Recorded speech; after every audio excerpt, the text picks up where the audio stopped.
Okay, we're still on page 363. We just finished talking about how you can have an RACI kind of a thing to show how everyone interacts. What information do I need from others? Who do I report to? Who do I inform? Those kinds of things.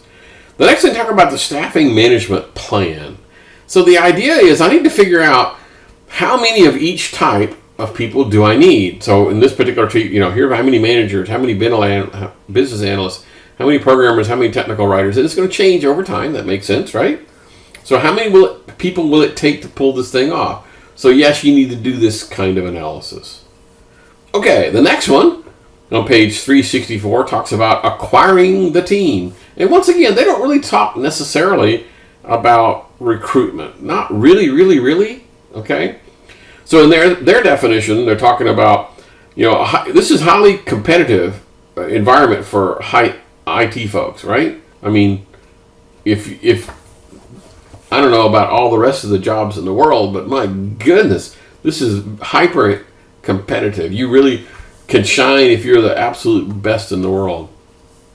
Otherwise, you're going to be thrown in with a group of others. Okay, now here's a cool statement that I have heard about when you're building a team or any kind of a scenario where like, if you're the supervisor over whatever it is you're doing, you're in a factory producing knitted socks, okay? If you're the smartest person in the room, that means you probably haven't done their job well. Because you're supposed to be hiring people that are just as smart as you, okay? One more time. If you're the smartest person in the room, you did a poor job of recruiting. Okay. All right. So the idea here is you're supposed to find the best fit of employees and tasks. And you might think, but how am I supposed to do that? I barely know these people. Well, hang on. We'll talk about how you can get to know the people and ask them some questions and how team dynamics work. So, staffing plan. If I'm putting together a staffing plan where I'm going to be recruiting, I guess they're talking about recruiting, you need to include the lead time on that. Because if you want a senior database person, somebody who can pull, $150,000 a year salary, you are not going to just go to monster.com and find somebody in a couple of weeks and they'll be on board. That's not happening. Okay, look at it from another point of view. At the university, when we hire a new CIS professor, it typically takes about a year to go out and recruit these people and to vet them and to set them up. And it takes about a year for a new professor to come on board. That's how long it does. I mean, you really need to consider that in your lead time. Okay, cool.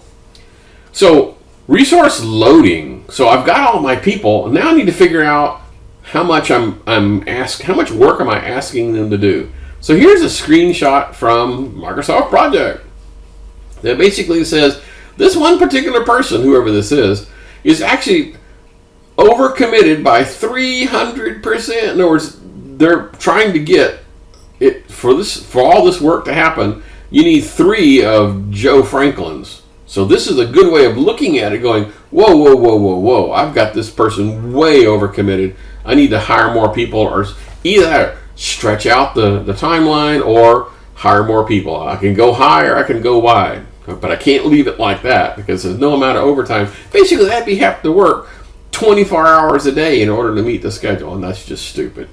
So the idea is you would never do that. So one of the things that's kind of cool is once you've got all this kind of put together, you can do this thing called resource leveling. Microsoft Project can do this. And here's an example.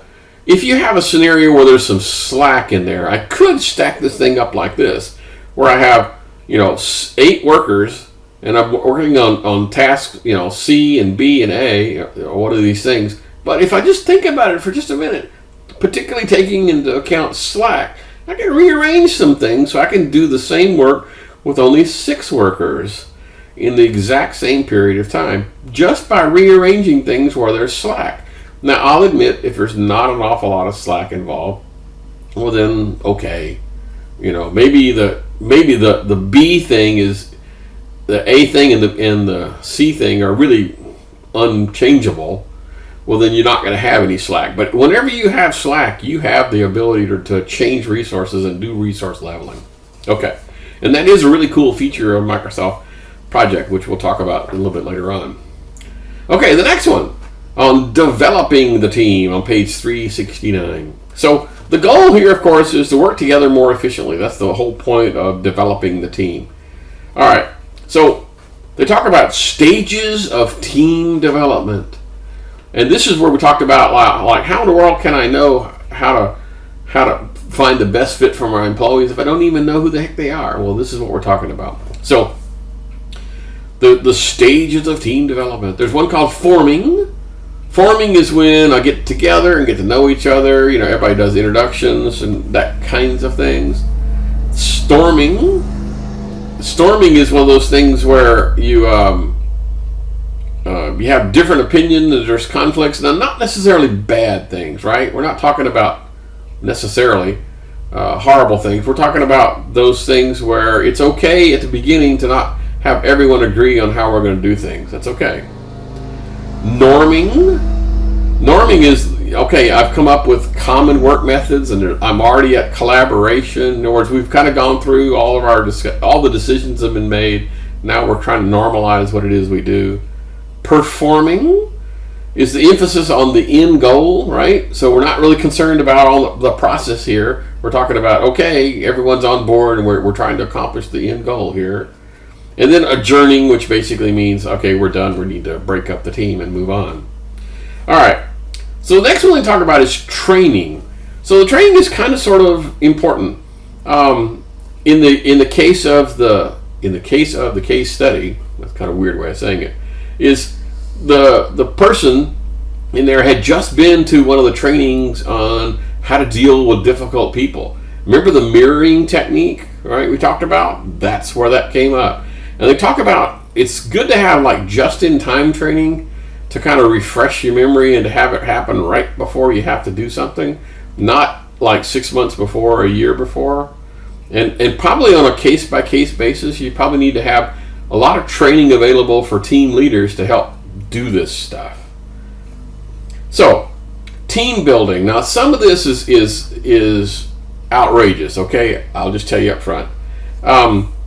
Some people believe that the way to get the team to work together is to go out on a camping trip or something, or whitewater rafting, or something as physically challenging activities, and those little goofy exercises where the trust exercises where the guy falls backward, gets caught by his peers, that kind of stuff. I'm not a big fan, but yeah, I can imagine that could help. Mainly not necessarily because of the activities that you're physically doing, but just the fact that you're getting together with these people and they understand and they kind of get to know you better. It's more like a social thing than anything else. There's another one where you do basically mental team building, where you're trying to get together, like, solve puzzles and that kind of things. You learn, again, the idea is you can kind of sort of tell who's an analytical kind of thinker, right? You get to learn more about themselves and about yourself as well. Okay, one more time. We've seen this one before. This is the Myers-Briggs. Are you an extrovert or an introvert? Are you sensing or intuition? Are you thinking or feeling or judging and perceiving? Okay. Now, the reason why this is kind of sort of important is because in the IT world, you're going to come across a highly disproportionate amount of people on this scale. Okay. So let's say, for example, that less than 50% of people are introverts in the world. I think the actual number is between 30 and 40%. But if you're hiring IT people, probably about 75% of IP developers are introverts. And 80% are the ones who are more critically thinking, make decisions in impersonal ways using logical and reasoning. So these are the introvert thinkers, the IT. I never thought about that before. The IT people use the I and the T. Ha ha ha ha ha. Okay. So you need to know this, because if you, the manager, are not anywhere near that, you're going to have a hard time understanding these people, right? So you kind of sort of need to know what their personality types are. You're going to be having a bunch of introverts who want to work by themselves and only make decisions based upon the facts They're not going to be swayed by feelings. You can't go in there and say, oh, come on, don't you want to do it this way? It'll be so cool. All the cool kids are doing it this way. That's not going to be persuasive to them at all, because that's not how they do things. Okay. Social styles on page 373. So this basically talks about the drivers. The drivers are, the proactive. These people are proactive and task-oriented. Expressives. These are people who are proactive and kind of people-oriented. In other words, yes, they're kind of on the ball, but they're basically, people-oriented folks rather than task-oriented. Analyticals. These are people who are reactive. They kind of wait for things to happen, but are very task-oriented. And then amicables, reactive and people-oriented. So, and the purpose for showing this, there's a reason for all this pop psychology stuff you're getting, is you need to know where they are to be able to say, do I need to tell them what to do, or do I need to tell them how it should be done? In other words, step A, you do this, step B, step by step, here's exactly what I want you to do, or here's the end product and go for it. Okay? So, if you don't understand how these people are, you won't be providing the right kind of guidance.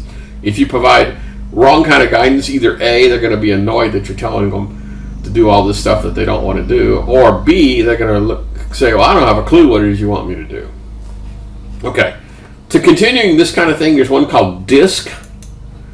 And the DISC is kind of sort of the same thing. Let's start with dominance. Dominance is I. In other words, these are people who are direct, assertive, and competitive kind of folks. I want to this. Influence. These are the folks who think about we. These are the persuasive and optimistic kind of folks. Steadiness. This is the you folks. In other words, these are people who tend to be calm and cautious. And then compliant, which is the it.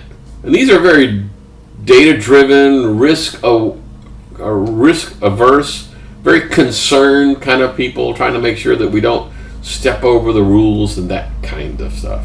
So again, this is yet another technique on how it is you would come up with how to manage these people based upon what their personality types are. On page 375, you talk about reward and recognition. So if it's team-based, perhaps the reward and recognition could be something that you would present in front of the team, not in private, but in front of the team, right? So one of the things I used to do is I had one of those little film canisters. I know if you guys have electronic cameras, you probably don't even know what a film canister looks like. But I used to have these little film canisters, and the US dollar coins fit in those things perfectly.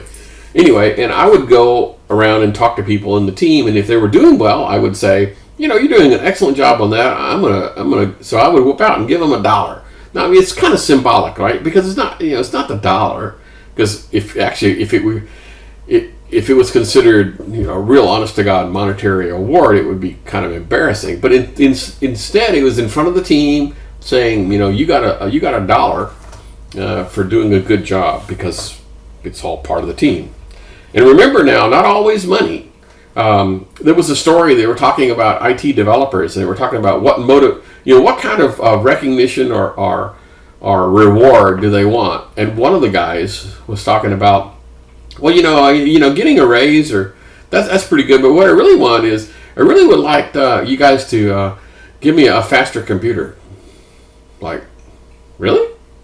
That's what's going to motivate you, is to get an upgrade of your computer? Yeah, that's exactly what I want. And in fact, the better computer I get, if I have the best computer in the entire office, that's really going to make me feel an awful lot better.